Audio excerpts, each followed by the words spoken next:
It's the Happy Families Podcast, the podcast for the time-poor parent who just wants answers now. My name's Dr. Justin Coulson, and today, once again, I'm joined by Luke and Susie, a husband and wife radio team. They have 3 young boys, and the conversation just doesn't seem to be going away about this content that pops up on social media from time to time that is so damaging for our children. Instead of talking about the specifics, as I have done on the podcast a few times, we're going to have a slightly more general conversation about how we're supposed to deal with these social media challenges. Dr. Justin Coulson, always good to talk to you. How are you? Really nice to be with you, Luke. Hello, Susie. Hello. Now, we know that social media has its pros and its cons, and recently we saw a big story going around about a particular con. There's material and content that is targeted towards children that is just not healthy for them. And our role as parents, I guess, sometimes is we've either got sort of 2 extremes. Yeah. We're either in too hard and we don't let them look at anything ever until they're 29, or we kind of just go, oh, they'll be fine, and back off a little too much. What's the nice, healthy middle ground for us to find good balance in helping children navigate this whole social media world in a safe way? There's a model that I think is helpful for most parents, and that is that when children are young, we need to cocoon them. We want to bubble wrap them, fairy floss them, keep them safe. And everyone says, oh, we don't need these bubble wrapped kids. But when they're little, we actually do need bubble wrapped kids. We want to make sure that they feel that the world is safe and secure. And that means that we ensure that they're not exposed to content that could be damaging, that could create trauma, that could make them feel like the world is not a safe place. That's healthy. Now, it's important as they grow that we start to explain why we're doing what we're doing and give them opportunities to stretch their wings where they can.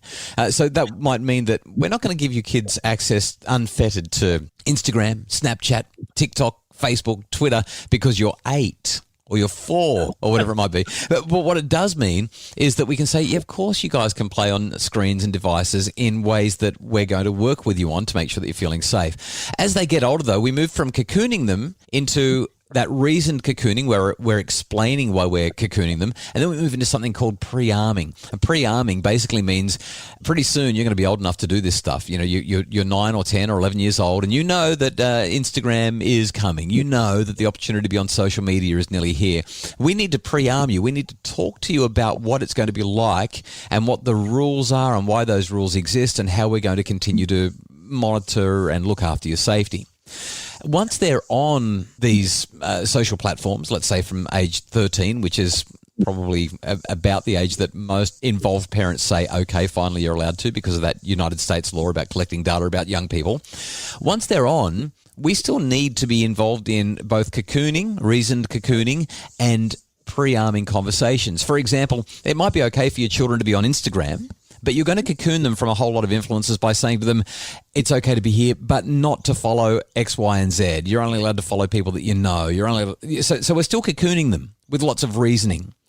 And we're pre-arming them by saying, why don't you make some decisions and we can have a conversation about why you want to follow these people. Or, as you get older, we're going to let you start to use TikTok or Snapchat or maybe some of the other things that are for kids who are older again. We need to make sure that you're prepared for that by being pre-armed. But then we move, once they're around 14 or so, into what we call reasoned deference. That is, the kids come to us and they say, I want to do this. And we say, well, you're only a few years off being an adult now. What do you think's the best thing to do? And they say, oh, I think I should be allowed to do this. And you say, well, let's talk about that for a bit. And so you go through a reasoned process where you're deferring to them until finally they're around 17, 18 years of age, and you defer to them. You say, well, guess what? You're a grown-up now. You get to choose. We're here if you want to talk about it. So that model, I think, is the model that we might use when it comes to kids and their access to what's happening on screens and social media. Do we need to be cocooning them? Do we need to be pre-arming them? Or are we able to start to defer to them and their judgment? And yet, strangely, under any of those comments, Justin, you never said, under my house, it's my rules. I'm really, really shocked by that. I'll let you respond to my quip because I can see you want to.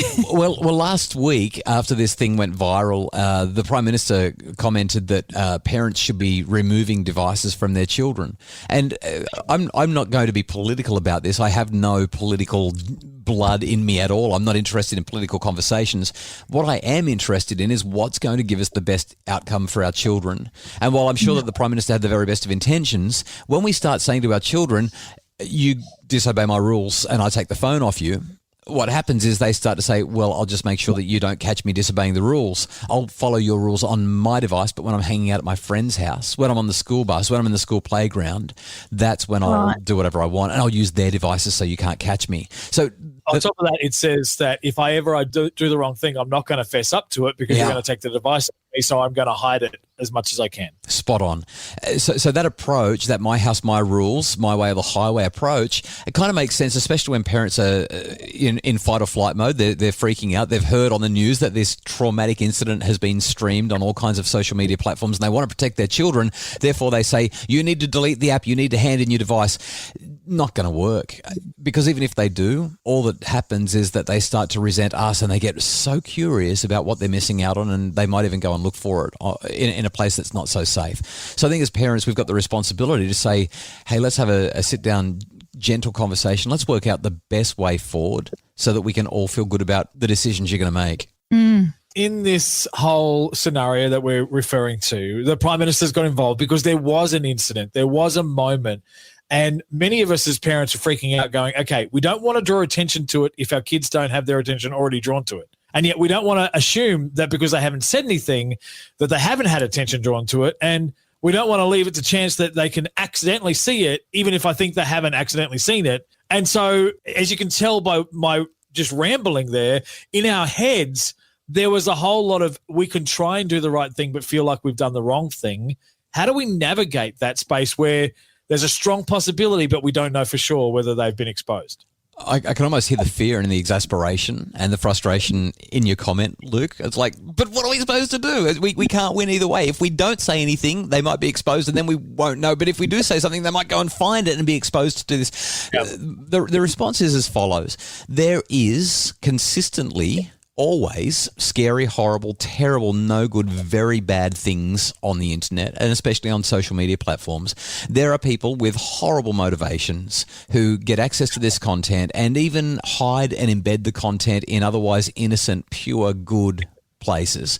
It's devastating. Frankly, it's disgusting. It appalls me. But this is the world that we live in. And to threaten your children and say, you know what? You can't have social media because of it, that means that they do miss out on all of the things that really do matter to them, which means that we may end up turning them against us and having them not listen to us at all. Because the reality is many, many, many children have not been exposed to this traumatic issue.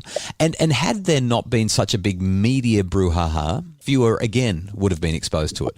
So it really is just such a tricky thing. Look, I really think that the best thing to do, Luke, is have a gentle conversation with the kids and say, I'm worried. And as a result, we need to come up with a solution that's going to work. And sometimes we need to put protective measures in place. If we don't, and I heard this analogy just recently on another podcast, and I thought, I've got to use that. That is so good. If we don't do this, if we don't sit down with our kids and talk to them about establishing boundaries that work, it's like saying to them, you know, when we go for a drive in the car this afternoon, we're going to put our seatbelts on, but we're not going to ask you to put yours on. You don't need to wear one because you'll be fine. Now, we wouldn't do that in a car, and we shouldn't be doing that on social media. Yep, love it. I sat down with them, by the way, and I went, okay. And I just put a little feeler out there to say, you know, there's something been going around on the internet. Have you heard about it? And they all said yes, they had. They'd had conversations at school. They said, we haven't seen anything. We haven't seen what it's about. We talked about the fact that without highlighting what was in it, we just went, you know, it's probably something that no human, no adult or child should be watching or be exposed to because it could be very upsetting. And I don't want you to be upset. So we talked about what the response would be, and our decision together was as they watch a YouTube video or something that is approved by Mummy or Daddy, which all their channels are, then we'll just make sure we don't click on anything that we don't know. And we don't allow it to roll into a video or someone that we don't know. Let's just protect ourselves from accidentally seeing something that we don't want to see. You guys are fortunate. Your children are under the age of 10. Yes. 11, over, 11 2 or under. Yep. Right. So once you get to around that 12, 13 mark, there can be a shift. And I'm not surprised that you had a good experience with that because that's how kids are pretty – I know some people are thinking my children aren't compliant, they're under 10, but as a general rule, as a parent, you can kind of say, well, this is what I want you to do. And they say, oh, I don't want to. And you say, well, you will because I'm your parent. And they're more likely to be compliant there. Whereas once they get to about 11, 12, 13, all of a sudden, it's like they wake up one morning, they're like, no. And you say, no, I'm the parent and you will. And they say, no, I won't. And I reckon if you've got older kids, there's a couple of things to quickly bear in mind. And I know that our time is short now, so let's wrap this up. First of all, children are seeing it. I'm hearing far too many stories, and they are being traumatized by this kind of content. There's been this kind of content before. It will happen again. Our job is to do our best to help them to stay away from it because it is affecting them. They are also showing it to one another because they get some sort of social capital out of it. You know, I'm the cool kid. Look what I found, and now I'm going to show everyone else as well. We want to connect them to humanity. We want to connect them to empathy. There's nothing hilarious about it. There's something very, very sad and tragic about it. Nothing hilarious, though. And so our job then becomes, let's imagine for a minute that we're related to the person involved in this live stream. Let's imagine for a minute what life must be like for them. Let's imagine for a minute how we would be talking about this if it happened to somebody that we know. Would we be showing it? Would we be talking about how funny it is? And I reckon most kids in those circumstances are going to go pretty quiet and recognize, yeah, no, probably not. We want to help them to have that empathy, and then we can probably have some more sensible conversations about ways to keep everybody safe online.